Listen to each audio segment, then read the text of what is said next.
আপনি বঙ্গবন্ধুর বায়োপিক করেছেন জিয়াউর রহমানের চরিত্র। সেই কাজটি করতে গিয়ে কোনো বিড়ম্বনায় পড়তে হয়েছে কিনা, বা এই চরিত্রটা করা যাবে এটাকে এভাবে উপস্থাপন করতে হবে, বা এরকম কোনো বাধা নিষেধ ছিল কিনা একটু বলতেন যদি। না, আমাকে ওই ধরনের কোনো বাধা নিষেধ দেওয়া হয়নি।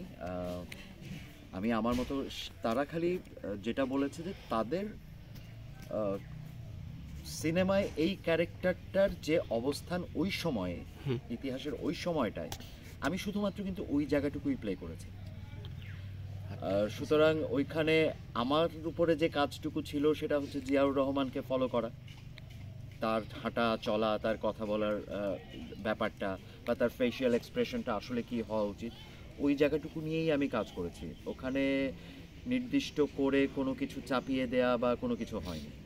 তাকে কি সঠিকভাবে উপস্থাপন করা হয়েছে কি, এরকম কি মনে হয় কি আপনার পুরো সিনেমাতে? দেখেন, একটা জিনিস আমি মনে করি যে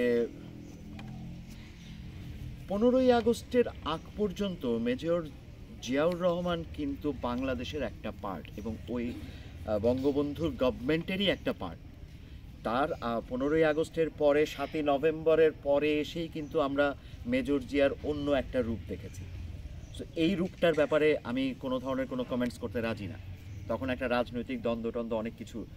but before 15th August 1975 major Zia কিন্তু মেজর জিয়া, একটা মানে আমাদের সেনাবাহিনীর সহকারী সেনাপ্রধান।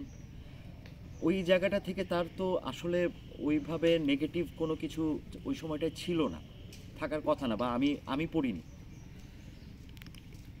আমি ওই জায়গাটা থেকেই আসলে জিয়াউর রহমানকে প্লে করেছি। এখানে আমি একটু কনফিউশন আমি নিজেই তৈরি করি। ফ্রেশার আপনি যখন নিয়োগ দেবেন, আপনি সেখানে উল্লেখ করবেন 2 বছরের অভিজ্ঞতা বা 3 বছরের অভিজ্ঞতা, তাহলে ফ্রেশাররা ওখানে কিভাবে যাবে? অভিজ্ঞতা সঞ্চয় করতে গেলেও তো তাকে কাজটা করতে হবে। সো আমি বলবো যে নতুন কিছু ভাবনা তৈরি হচ্ছে, অ্যাপ্রিসিয়েট করা উচিত। দেখি না, আমরা তো অনেক কিছু দেখেছি, আমরা লাস্ট 54 বছরে তো অনেক ধরনের এক্সপেরিমেন্ট করেছি, অনেক কিছু দেখেছি। হ্যাঁ, নতুন কিছু মানুষ আসছে, তাদেরকে অ্যাপ্রিসিয়েট করি, প্রয়োজনে তাদেরকে গাইড করি।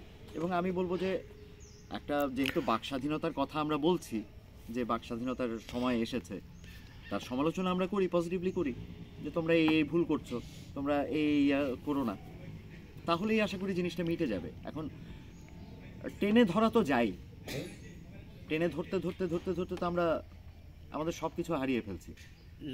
সেক্ষেত্রে যদি বলেন, আমি নিজেও তো বিটিভির এনলিস্টেড না, কিন্তু আমি তো বিটিভির নাটক করছি। সব জায়গায় কিন্তু আউটসোর্সিং আছে। বিটিভির ইয়াতে এর আগেও কিন্তু আপনার এনলিস্টমেন্টের বাইরে অনেকেই কাজ করেছে, অনেকেই কমিটিতে ছিল। সো ওইটা খুব একটা বড় ব্যাপার না। আমি মনে করি এখানে যে কয়জন আছে তারা প্রত্যেকেই আসলে ইন্ডাস্ট্রির কোনো না কোনো শাখায় আছে, কিছুটা তো তাদের মেরিট আছে, তা না হলে তো তারা এই জায়গাটা থাকতে পারতো না। সো দেখি, আমি যদি একদম নিউট্রাল জায়গা থেকে বলি, লাকি ভাইয়ের কাজটা লাকি ভাইয়ের মতো করে গেছে, জামিল আহমেদ স্যারের মতো করে যাচ্ছে। দুইটা মানুষ একদমই ডিফারেন্ট, দুইটা মানুষের কি বলে যে পলিটিক্যাল ভিউজ বলি বা ব্যক্তিগত আচরণ বলি, একদমই ডিফারেন্ট। তো কারোর সাথে কারো মেলানোটা খুব, মানে আমি বলবো যে অসৌজন্যমূলক হয়ে যাবে।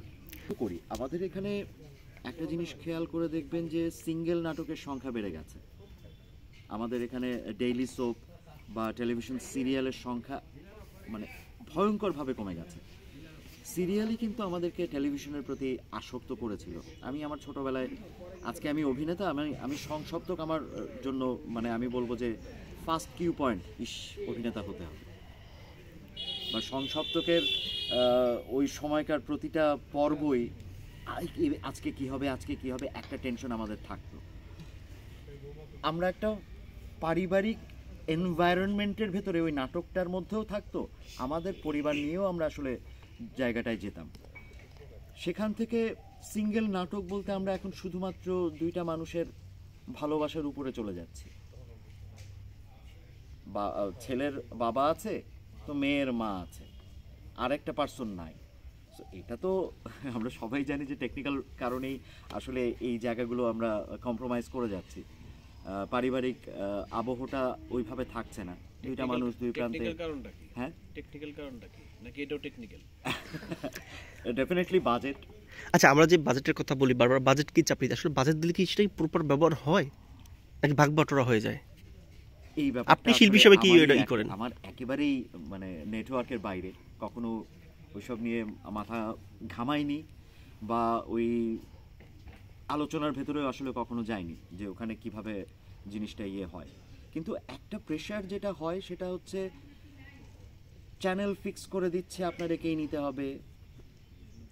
এখন আবার একেই নিতে হলে এই পরিমাণ টাকাই দিতে হবে, দেখা যায় 50 to 70% একটা জায়গায় চলে যাচ্ছে, তাতেও কোনো সমস্যা নাই। তাহলে আসলে গল্পগুলো সেভাবেই করা উচিত যে আপনি দুইটা মানুষকে নিয়ে করবেন। দেখা যাচ্ছে নাটকটা হয়ে গেল, ডিরেক্টরের পকেটেও টাকা নেই, ডিরেক্টর উল্টা টাকা দিয়েছে, অনেক আর্টিস্ট টাকা পাচ্ছে না, টেকনিক্যাল পার্সন টাকা পাচ্ছে না, সব কিছুর দাম বেড়েছে, শুধুমাত্র টেলিভিশন প্রোডাকশনের দাম কমেছে।